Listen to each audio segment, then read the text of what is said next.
Justice League Dark Tomorrow Special Issue 1, Mark Guggenheim with Mark Waid writing and CIAN TORMEY on the art. So, sick name. What was that? What'd you used to call Guggenheim? Oh, Uncle Googie? Uncle Googie, that's what it was. Yeah, when he was writing I know it was something like that. The TV shows, which weren't very good. Yeah, so I mean, maybe there will be a Dark Tomorrow event at some point, but right now, like, this is kind of like a one shot that's leading into a few different things that are happening soon. You know, some of this stuff is going to be continued in KO, which we know is coming. Some stuff's going to be continued in Superman Dark Legion that's going on right now. And I think there's another one they say at the end, but this is kind of like setting up just like I mean, if I'm going to give a compliment to the DC editorial overall right now, is that it does feel very focused, and that clearly we're building to whatever's happening that's coming from the Absolute Universe, Darkseid's return, all that stuff, his Legion, which is what this eventually gets to, is we have another Darkseid Legion member by the end of this issue. But this, to me, felt like a very classic DC event, like, first issue. I was gonna say, it reminded me of Countdown to Infinite Crisis. Yeah, I can see that comparison. You know, where it felt like there was all these things going on, and we were touching on little pieces, and then, you know, out of Countdown to Infinite Crisis, they had those 4 books that had come out. There was like Villains United, OMAC Project. I can't remember the other 2 off the top of my head. But that's almost how this felt, where there's going to be 4 stories, and they're not necessarily going to be miniseries, right? But we'll follow those threads in a couple of these other books. And, before we get to like that it, whatever the eventual event is, maybe next year or whenever it's going to be. But it feels like they're taking steps to make it feel like a cohesive universe in ways that they haven't in recent years, right? Yeah. Everything's been kind of compartmentalized. Yet here it definitely feels like, you know, they're jumping at what Waid had done in Justice League Unlimited. I don't Unlimited. think I agree that it's been compartmentalized really for a long time.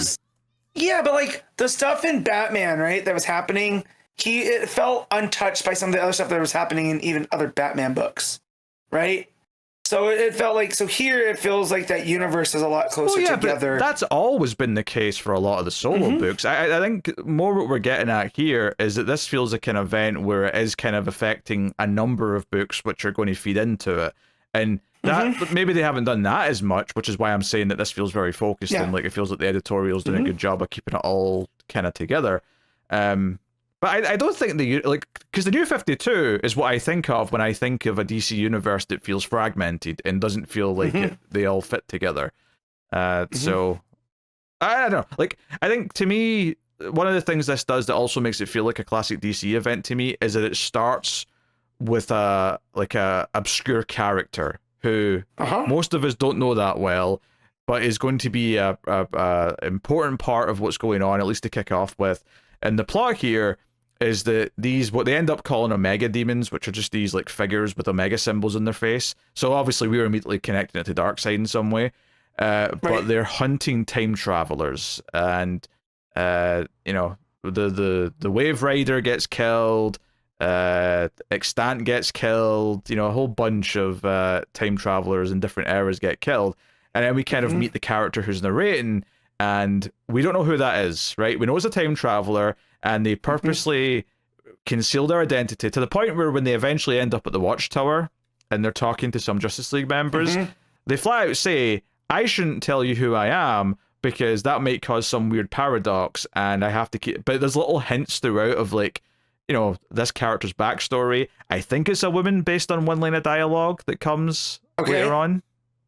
That's curious. Yeah, because there's a moment where they say something and then they follow up with like, oh, well, a girl can dream, which made it sound like them saying it about themselves. Okay.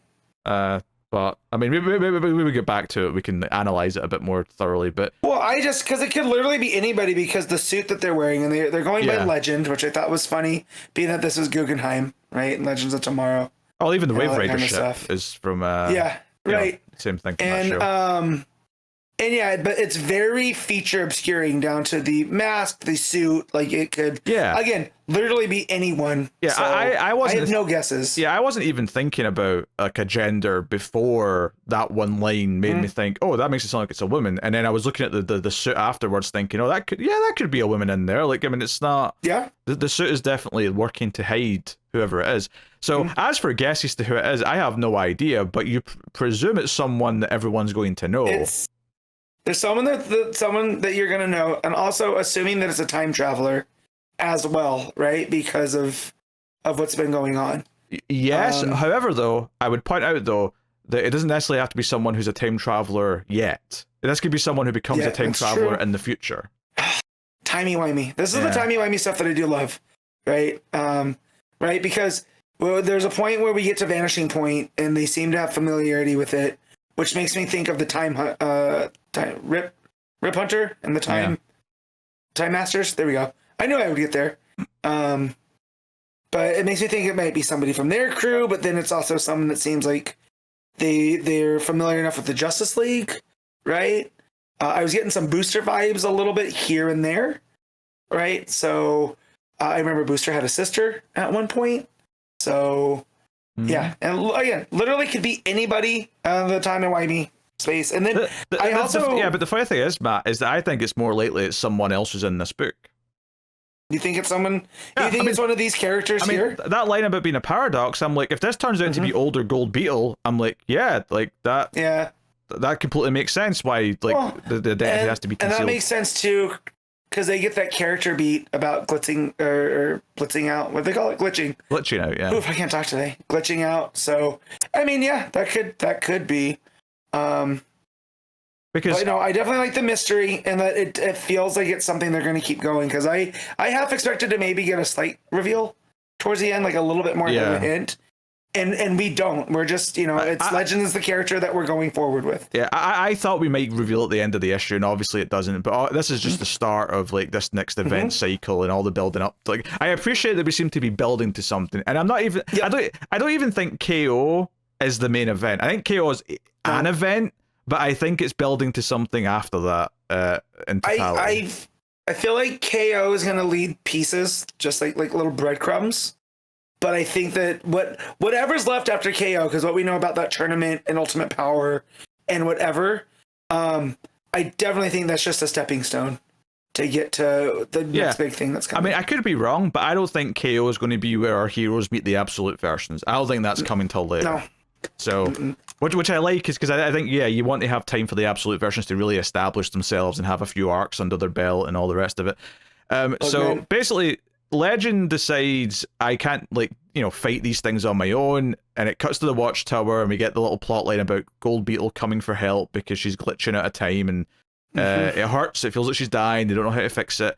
They talk a little bit about the time displaced heroes, which was one of the interesting things that is funny to me about comics, is that the whole story we just got in Justice League Unlimited and World's Finest, which, by the way, there's an editor's note in this comic that says the instant classic, tomorrow, yesterday, whatever it was called. And I thought, all right, hold your horses a little bit. There was nothing instantly classic about it. It was that is too much editorializing there, guys. It was okay at best. But what I think is really interesting sometimes about comics is that even though I was lukewarm in that story by the end, like the last issue of it that we just did last week, I flat out kind of disliked, is that this book, this issue is quite well written, right? And it feels like, this is not doing the Mark Waid thing where just things show up. Like, it sets up this character who's been hunted by these time-traveling killer Omega people, and then it establishes new character beats, it establishes new characters, well, not new characters, but like, these time displaced heroes. We got Amazing Man sitting chatting with Airwave, and it sets up them a little bit, and gives you enough to get to know them a touch, get to know that Airwave still feeling guilty about his part in what happened, get a little bit of Amazing Man's character and that he's from the 40s, and then this character crashes into the station, and wakes up and tells them about why they're there, and that this time traveling hunter thing's happening, and needs help. And they put a team together, right? And it's these time-displaced heroes that are put together. It's Batman Beyond, Marilyn Moonlight, the Huntress and Jonah Hex. Now it's Earth 2 Huntress, or alternate timeline Huntress, maybe it's better, because if it's the same one from JSA. Yeah. But, you know, not it's the Lemieux's daughter of Batman and Catwoman. Yeah, well, that's the point I'm getting at. But obviously that's not, like, that could be the future Huntress that was in the alternate timeline from Johns's JSA that happened before Lemieux's, rather than Earth 2 Huntress. Right. I was gonna say it's Helena, but that's also her name because it's Helena Wade, not Helena Bertinelli. So but they make out of the way that it is the daughter of Batman and Catwoman. Yeah, they specify that. But I think what's interesting here is that I kind of groaned when like Marley Moonlight showed up in Unlimited. But here, because it's not tied to just being thrown into the middle of a book and it's like set up as a team that's getting put together to go and deal with like this stuff, and because technically these characters all count as time travelers now, they're targets for these Omega things, so they have like a vested interest in helping. Like all of a sudden, I was enjoying the status quo of having these time displaced heroes in a way that I was not enjoying when they actually did it in that previous story. You know what I mean? Like it's kind of weird how this feels like a really like well used status quo here, but the thing that set up the fact that they're all here, I didn't think was very good. And I feel like that happens sometimes in comics, where sometimes, and even though Wade's involved in both, like sometimes they take something that wasn't quite working, but then the news story that comes out of it once that thing's happened can still kind of work sometimes. And it's I guess it happens in TV shows as well, I guess, when things bounce back from a quality perspective once they get out of an arc that maybe wasn't working quite as well. But I don't know. We didn't like how they got there, but we're gonna like where they're going kind of vibe, right? Like there's a lot of potential here with these characters. Yeah, and just like again with Marilyn Moonlight, I haven't been given a reason to really enjoy her outside of her look, right? Because she doesn't. Going to be so wild, Matt, if we get more character development for her in whatever's coming from this than we did. Is it going to be wild knowing that that's kind of Williamson's bag, right? Like we know that, but like just the fact that she hasn't done much in Superman, you know, she just has kind of shown up, and here, you know, she doesn't do much here yet, but there seems to be a vibe to her that she fits in with the rest of these heroes, right? You have Terry McGinnis, who his reputation precedes him. He's one of the only characters that's kind of pre-existing behind that we have, you know, background with. Well, Jonah Hex. I mean, Jonah Hex as well, right? But like with Marilyn Moonlight and this version of Huntress and whatever, it's an open book to do with whatever we want with Marilyn Moonlight, right? Because it's awesome that she has a cool look. Now let's see where she's going from here, you know, and it's not just going to be in the pages of Superman, you would think. So yeah, I mean, all of a sudden, because it's not just Williamson writing her, there might be some interesting stuff that comes out of her. So that's cool. Gold Beetle comes in the team as well, which makes sense since she's kind of also invested in this. Plastic Man tags along as well for reasons. But isn't there another Plastic Man that's been displaced? So they need to make sure they don't get close. Yeah, no, I think he went back to his own time. I think he was one of the ones that blinked back to his, because this is definitely present day Plastic Man, because the other one that was out of time was the Terrifics version of Plastic Man. So yeah, because they say once you assigned, or Marilyn Moonlight asked him, were you assigned to this team shapeshifter? And he goes, yeah, Mr. Terrific said there was one too many Plas on the there was one Plas too many on the Watchtower. Yeah, I took that as I'm not gonna like explode. I took that as a joke that he just didn't want any Mr. Plastic Mans around. That's what I read that as. One is too many. Yeah, one is too many. Yellow Brian. Yeah, so they go off to try and save Kronos. And yeah, I don't even. Kronos. Did they succeed? Kronos is a rich villain. Yeah, no. Hey, he says sorry, Kronos. The Adam asked me to say hi. Yeah, they punch him out. Yeah, punch him out. Get him to where they need to get him to. But yeah, what I do like is that from the time that John's brought Airwave back, it seems like they're going out of his way to make Airwave feel like a big deal. And I'm wondering what that's about. I don't know if it's because his power is primarily like frequency, and that's what is a big thing in the DC universe, right? Is the different vibrational, this, that, and the other. If it's just his powers make him a perfect kind of crux for this.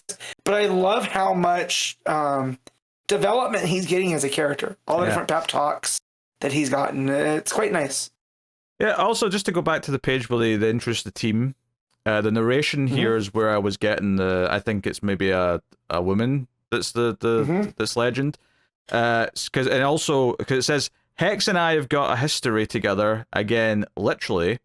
Also says that Terry McGinnis is future Batman, literally, blah blah blah. And then at the bottom, after the Jonah Hex comment, they say, "Can't say the same for Marlon Moonlight though. Don't blame a girl for wishing," which implies to me that that's her saying she wished she had a history with Marlon Moonlight. Right. Now, maybe I'm reading it wrong, but that's how I read that.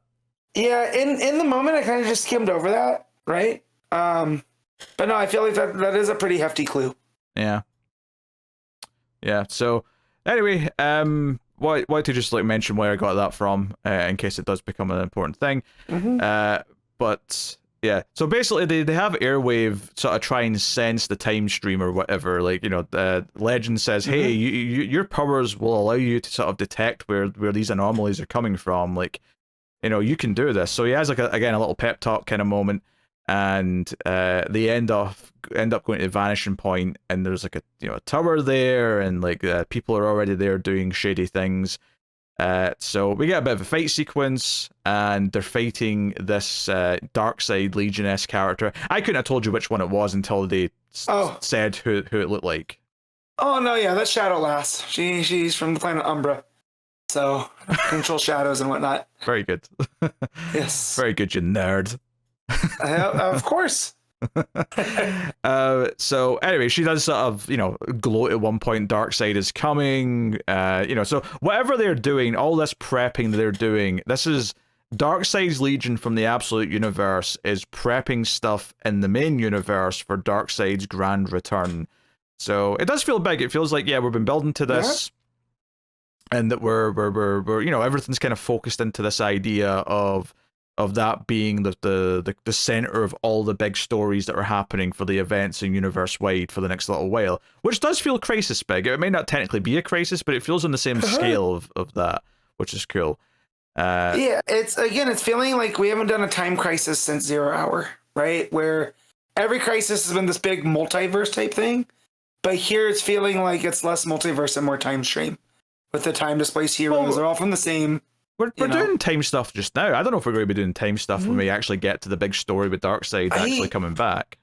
I just feel that the fact that it's with Darkseid, it is going to play into the timeline, right? Because there is just, when it gets to the New Gods, it always seems like there's only just one version of them, right? That goes across the different type of multiverse type stuff.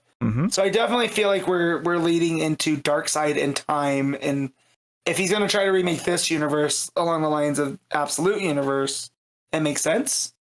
Right? Because I definitely don't feel like the whole point of whenever they do crossover is going to be like the Absolute Universe versus this universe. I feel it's going to be this big unifying story stopping Darkseid from.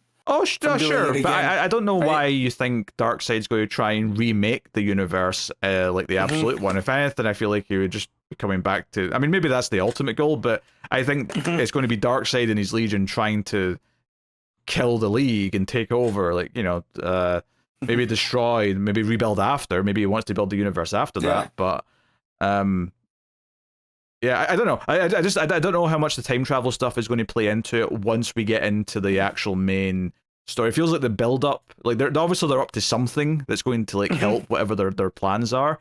Maybe stopping time travelers is just simply to stop any time travelers from warning them what's coming. It could be that simple. It's like, hey, we don't want any time travelers to say, hey, Darkseid is coming with this army or anything like that. And that makes sense too, if he has this perverted legion, right? Yeah.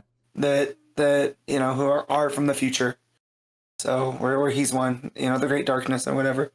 But I love the timey-wimey stuff. It's a lot of fun, because especially with dealing with a lot of the different multiverse stuff over the last couple years, taking a different approach with the time displaced heroes versus multiverse versions.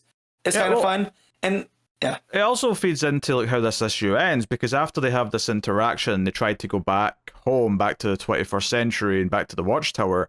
There's a big, what do they call it? A temporal firewall that stops them from getting back, so they're trapped here. And the final line of the book is Airwave saying, "It looks like someone doesn't want us going back to the 21st century." And I can only assume it's like they don't, because they don't want them to be warned that Darkseid is up to something, that he's coming. So, right. But that's where it ends. It says that's just what. it says the story continues in Justice League Unlimited, DCKO, and Legion of Darkseid continues in Superman 28. So those are the books that are all continuing this Darkseid Absolute stuff. This temporal firewall, though, is the same thing that Grodd did during the We Are Yesterday, right? And that's what kept Superman and Batman away from everything while it was going on. So, yeah. So I'm sure they'll find a way. But I really like this team. If this is kind of what the Justice League Red is set to be, is something like this with these time displaced heroes and whatnot. Because I like ragtag groups that are kind of thrown together. And again, we're also going to see Jonah Hex teaming up with Plastic Man. That was the other clue, actually. At one point when they mentioned the ragtag team, Legend said, "Oh, they or she laughs," and then says, "Oh, I just know ragtag very well," which again suggests maybe certain people. I don't really have a guess right now, to be honest, but yeah, me neither. Curious all the same. So. No, I mean, I thought this was a solid one shot. As far as like sort of setting up and teasing what the next big event's going to be, I had a good time. I enjoyed this more than any of We Are Yesterday, honestly. As far as story goes, I mean that had a couple of good character bits, like the bit where Bruce and Dick saw Alfred again, and stuff like that. But as for story, for like excitement for where things are going, this was better for sure. So, I hate to give Uncle Googie credit for anything. Yeah. But well, I will say that from the work on CW, Guggenheim's really good at character dynamic or group dynamics, right? So I'm not surprised here that it nails that aspect more than anything, the interplay here.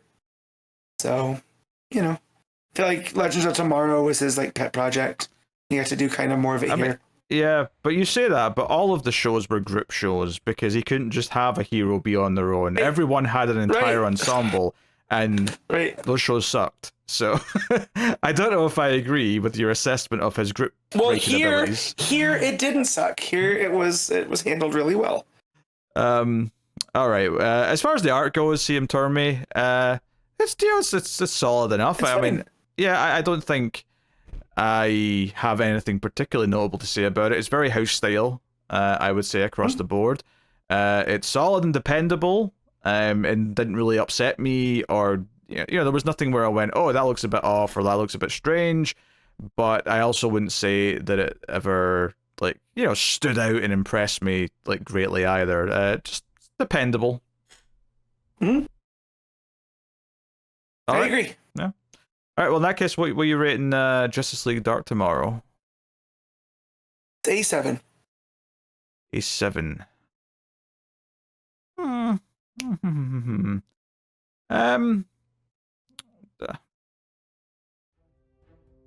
feel like I had a good time with this. Maybe going at 8's a bit too high, so I'll say 7.5. I feel like I want to give it the extra little bit, but I don't want to overestimate it either.